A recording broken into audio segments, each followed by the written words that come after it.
안녕하세요. 절대값TV의 명품 PD 한PD입니다. 자, 요즘 부동산 시장이 아주 혼란스럽습니다. 또 정부가 금리 인상과 더불어 담보대출 또는 전세대출 막겠다, 줄이겠다. 자, 그래가지고 연말 시장이 지금 대혼란에 빠지고 있어요. 잔금을 치르셔야 될 분들, 가을에 또 이사 가셔야 될 분들, 전세자금 대출 받아서 자, 그런 분들이 지금 대혼란 속에 있다라는 거예요. 이게 정부가 항상 문제가 되는 게 예고가 없어요. 예고가 뭘 시행을 해도 어떤 일정한 유예 기간을 가지고 시행을 해야 되는데 어떤 정부의 지침이 만들어지면 그게 이제 은행에 전달되고 금융위원회를 통해서 자, 그러면 은행은 또 그것도 바로 예고 없이 또 시행을 해요. 뭐 은행이 소비자를 생각하는 것도 아니고 정부의 눈치를 봐야 되는 거니까 자, 그렇게 예고 없이 시행을 하다 보니까 국민들이 이런 주거 계획에 차질을 빚게 되는 것 같아요. 이런 그 정책적 판단에 따라서 막대한 피해가 발생할 수 있다는 거예요. 예를 들어서 내가 집을 샀는데 집을 새로 입주를 해야 되는데 자, 그 대출이 안 나오면 어떻게 되겠어요? 뭐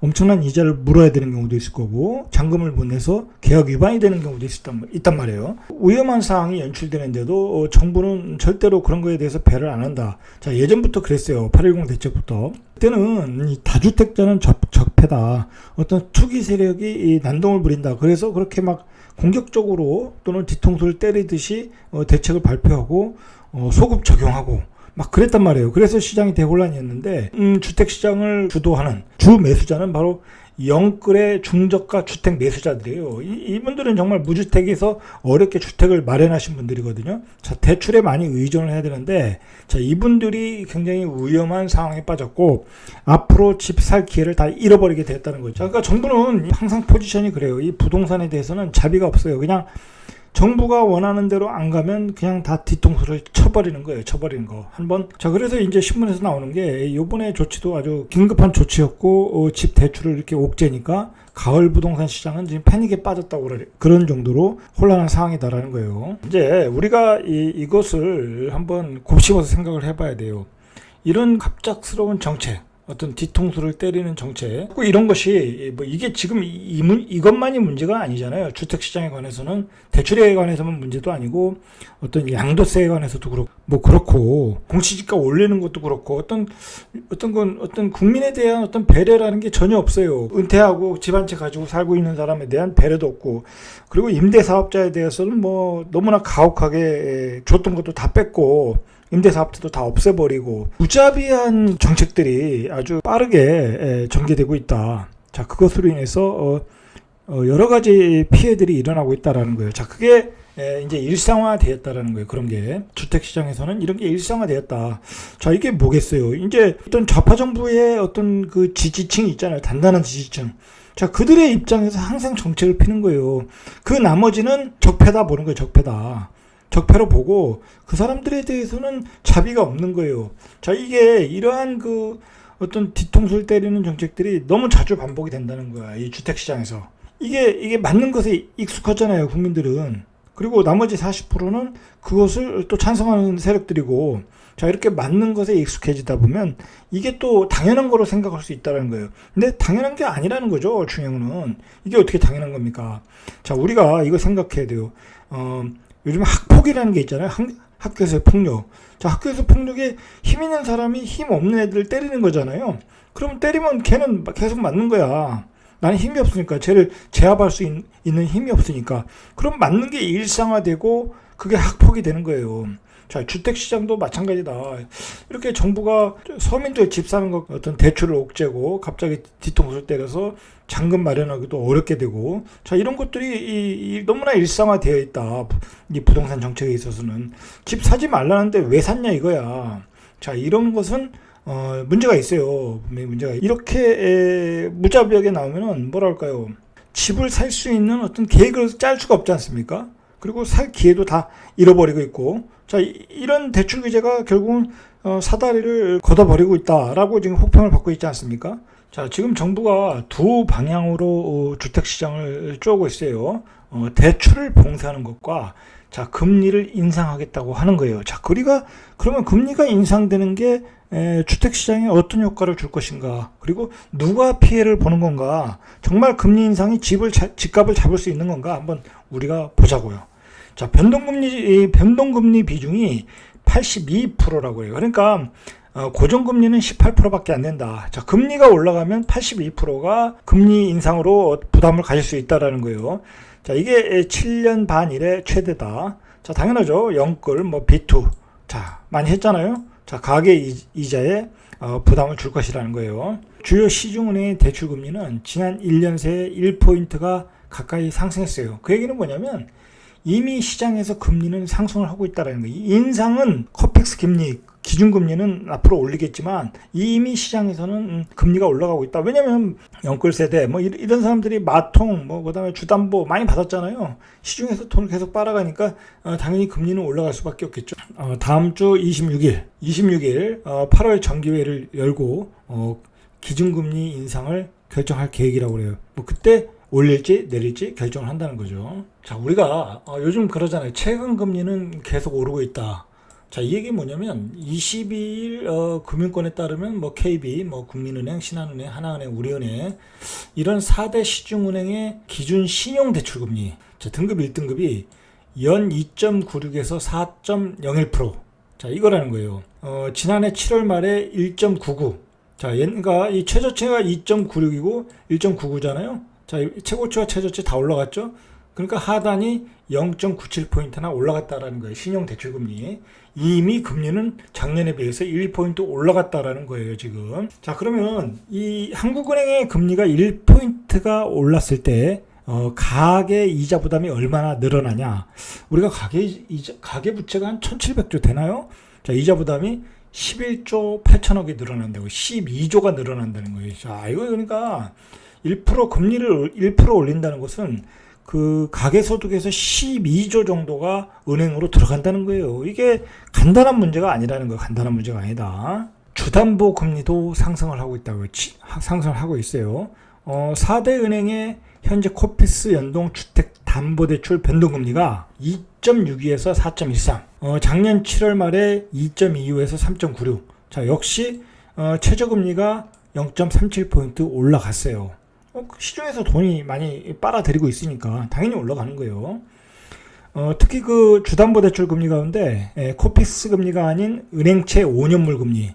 자, 이게 이른바 혼합형이라고 그래요. 금리의 경우 상승폭이 더 컸다고 그래요. 그러니까 은행채 5년물. 앞으로 장기적으로도 장기적으로도 금리가 상승할 거다라고 예측을 하니까 5년물도 상승을 하고 있다. 자, 이 혼합형 금리도 2.17에서 4.03에서 현재 2.9에서 4.42 상단과 하단이 0.75포인트, 0.39포인트 상승을 하고 있다. 자, 주담보금리도 이미 이렇게 상승을 하고 있다는 거예요. 우리가 주택담보대출을 많이 받지 않습니까? 그 원리를 좀 파악을 해야 돼요. 보통 우리가 주택담보대출의 어떤 변동금리로 받을 때는 이 코픽스 금리를 기준으로 해요. 이 코픽스 금리. 자, 이 코픽스 금리라는 게 뭐냐면 쉽게 말해서 국내 8개 은행이 대출에 쓰일 자금을 조달하는데 얼마나 많은 비용을 들었는지 그것을 나타내는 지표다라고 보시면 되겠죠. 그리고 실제로 이 코픽스 금리가 우리가 그 예금, 적금, 은행채 이런 수신 상품의 어떤 금리 변동에 반영된다. 그러니까 아주 은행에서 파는 상품 그런 것들의 기준금리라고 보면 돼요. 우리가 대출 받을 때도 이 코픽스 금리를 대부분이 이제 기준으로 받는 거예요. 자, 그래서 그 지난 18일부터 적용한 7월 달에 코픽스 기준금리가 0.95%로 그러니까 옛날에가 최저가 0.75였어요. 작년 7월이 0.81 비교하면 벌써 1년 새에 0.14가 올랐다. 자, 그래서 이제 이번 달에 금리 인상을 하면 0.25% 그 정도는 올리겠다라고 지금 예상이 나오고 있는 거예요. 지금 부동산 시장이 폭등을 하니까 금리 인상을 때 아니게 하겠다는 거잖아요. 지금 굉장히 그 경제가 어려운 상황이잖아요. 자영업자도 어렵고. 자, 이렇게 무리하게 하는 것은 제가 저번에도 얘기했지만 어떤 정치적인 배경이 분명히 있다.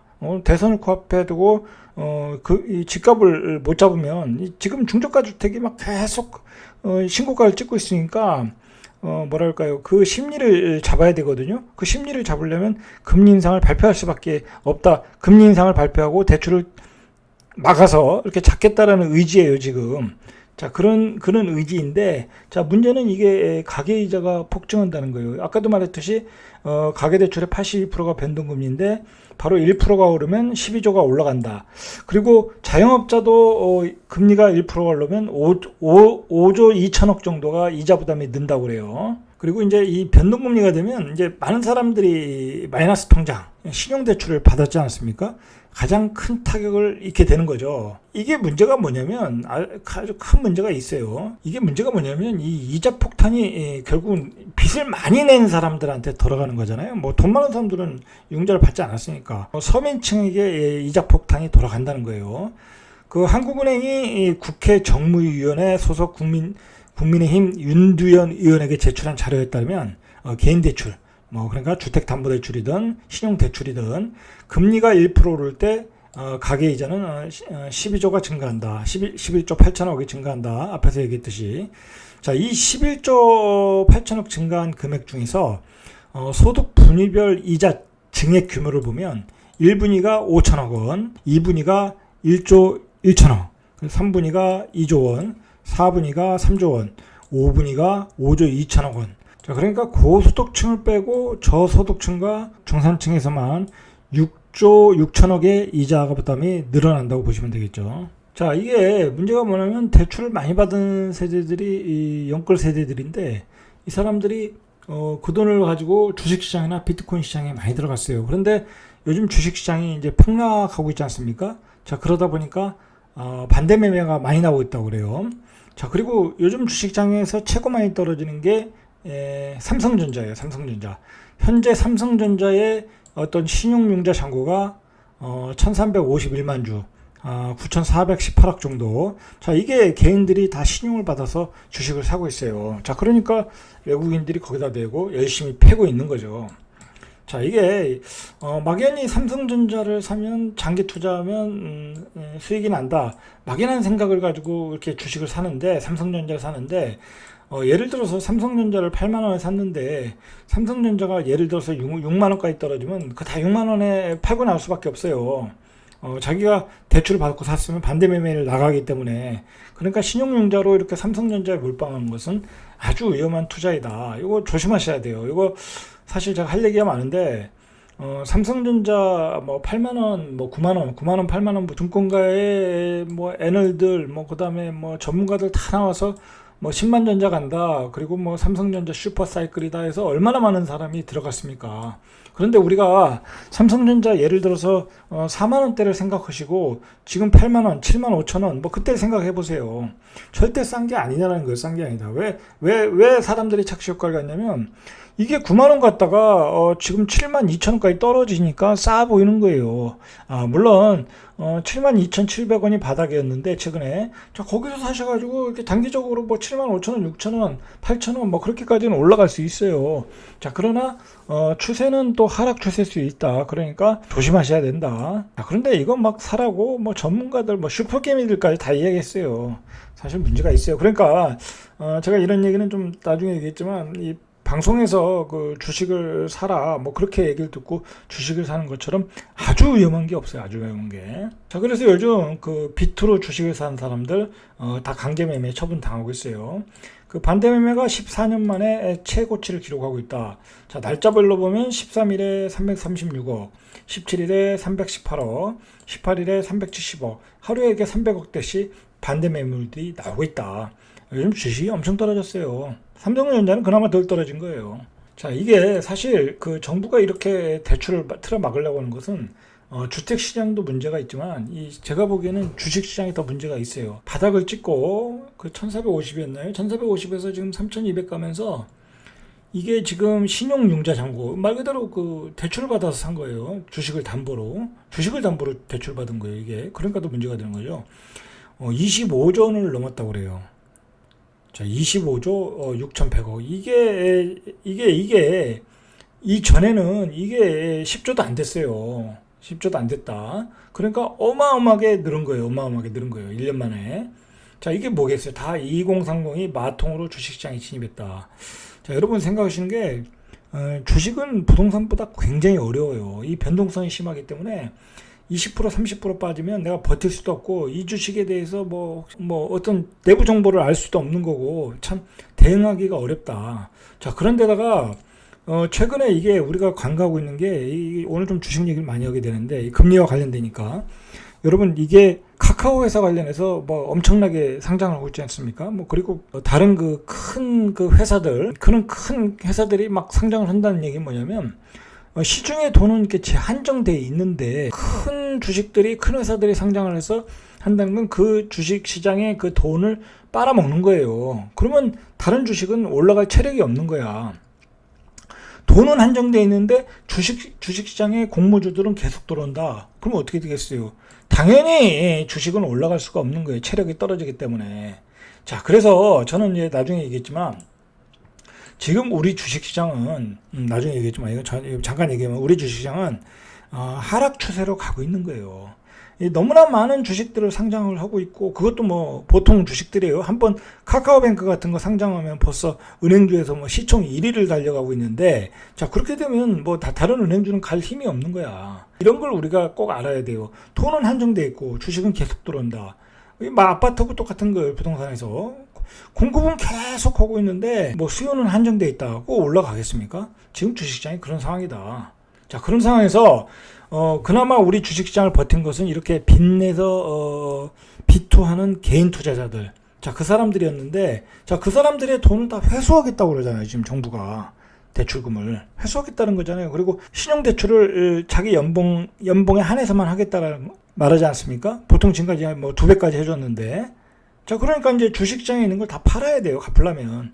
이 신용대출은 1년에 한 번씩 이게 재계약되는 거니까 오버된 돈은 다 갚아야 되니까 이 장기적으로 주식시장도 제가 보기엔 좋아 보이지 않는다. 자, 이게 우리가 이제 금리 인상을 하고 대출을 막아서 어떤 그 자산의 거품을 막겠다라고 이야기를 하고자 않습니까? 자, 근데 우리가 이걸 알아야 돼. 이 스웨덴의 경우에 이 한국과 비슷하게 가계부채를 경험한 어떤 스웨덴도 2008년 금융위기 직후에 수출 호재에 힘입어 서둘러서 금리 인상을 했다라는 거예요. 근데 가계부채 안정보다는 경기 둔화와 디플레이션 위험만 커져서 공식적으로 가계부채 억제 정책을 포기했다는 거예요. 자, 이게 정부는 막 그냥 가계부채가 막 늘어나니까 이게 자산 버블이 있고 뭐 과대 포장을 하는 게 있다라는 거예요. 과대 포장. 이 자본주의는 어차피 이 빚으로 이렇게 경제가 성장을 하는 거고 화폐 가치가 떨어지기 때문에 자 그런 것들을 배제하고 어떤 가계부채의 어떤 수치만으로 이야기해서는 답이 안 나온다는 거예요. 그래서 잘못하면 디플레이션이 발생할 수 있다라는 거예요. 자, 이런 스웨덴의 경우를 통해서 금리 인상, 대출 억제가 꼭 답은 아니라는 거죠. 자, 문제는 뭐냐면 이러한 돈들이 받아가지고 어떤 비트코인이나 주식의 어떤 투기성 상품으로 가는 게 문제지 어떤 집을 사는 거, 전세 대출을 받는 거 그건 문제가 안 된다는 거예요. 전세 대출은 말 그대로 내가 난 돈도 못 만져봐요. 주인한테 돈이 갔다가 주인 계좌에서 은행 계좌로 가는 악성 부채가 아니고 아주 건전한 부채라는 거죠. 집을 사는 것도 마찬가지고 주택을 담보로 사는 거니까 은행에서는 손해 볼 일이 없다라는 거죠. 자, 그런데 그걸 가지고 가계부채가 늘어난다라고 이야기하면 이런 스웨덴과 같은 경우가 발생해서 잘못하면 디플레이션으로 갈 수 있다라는 거죠.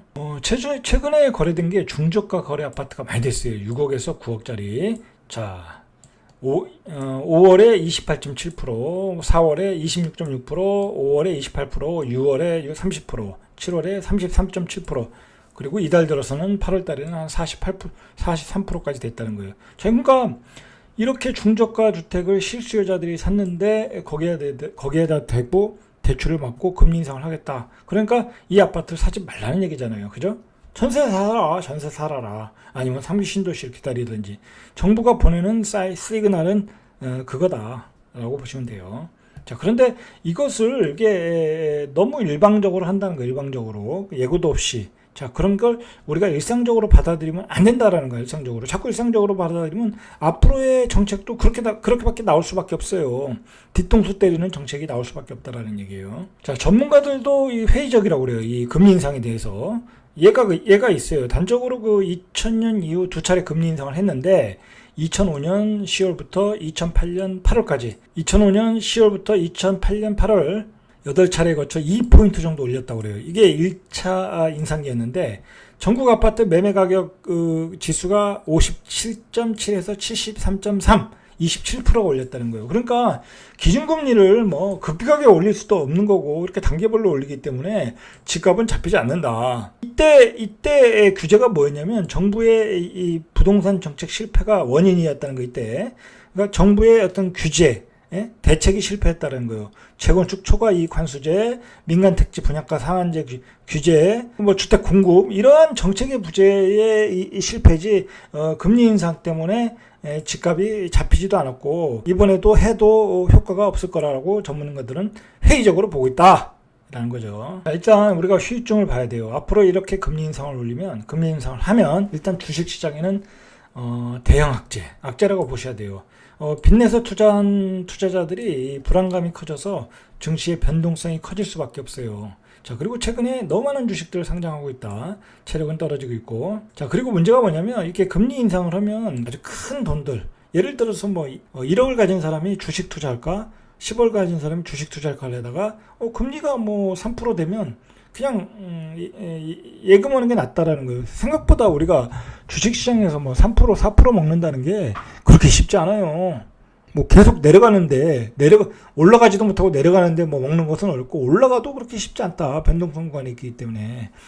그러니까 차라리 안전한 채권이나 은행으로 갈 수 있다라는 거예요. 그러니까 금리 인상은 주식시장에 분명히 악재인 게 맞아요. 자, 이렇게 갑자기 정책을 내놓다 보니까 이 무주택자들이 이 패닉 상황에 빠졌죠. 자, 그래가지고 규제를 철회하라고 청와대에 청원까지 넣고 있어요. 그러니까 이게 이번에 대책의 문제가 뭐냐면 예전에 8.10 대책은 다주택자들, 자, 투기를 근절하겠다고 해서 뭐 그거에 대해서는 어느 정도의 정당성이 있었어요. 자, 그런데 이번에는 영끌 세대들의 집을 사는 것을 막겠다라는 거잖아요. 서민들의.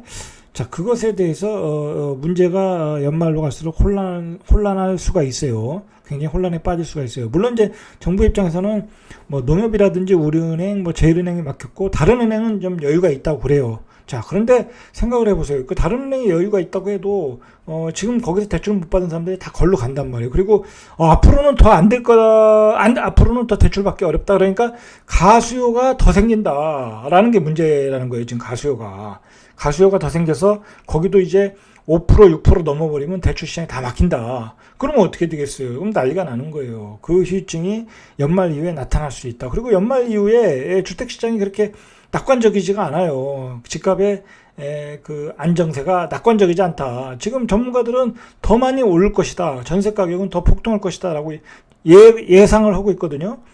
다 그 방면에서는 잘 예측을 하시는 분들이기 때문에 그 얘기가 맞을 가능성이 높아요, 지금. 자, 그런데 거기다 대고 대출을 막겠다고 하면 어떻게 되겠어요? 가수요가 발생할 수밖에 없다. 자, 이게 문제라는 거예요. 자, 그리고 너무나 이러한 대책에 대해서 이렇게 돌발적으로 긴급히 예고 없이 나오는 것들은 삼가해야 된다. 자, 그렇게 되면 어떤 국민의 어떤 주거 계획, 주거라는 게 뭐예요? 어떤 생존의 기본인데, 자, 그걸 흔들어 버리면 어떻게 되겠어요? 정부를 신뢰할 수가 없는 거죠. 정부를 신뢰할 수가 없는 거예요. 믿을 수가 없는 거예요. 믿을 수 없으면 어떻게 했어요? 정부의 반대로 갈 수밖에 없는 거예요. 자, 그게 문제예요. 오늘은 여기까지. 이상 절대값 튜브의 명품 PD 한 PD였습니다.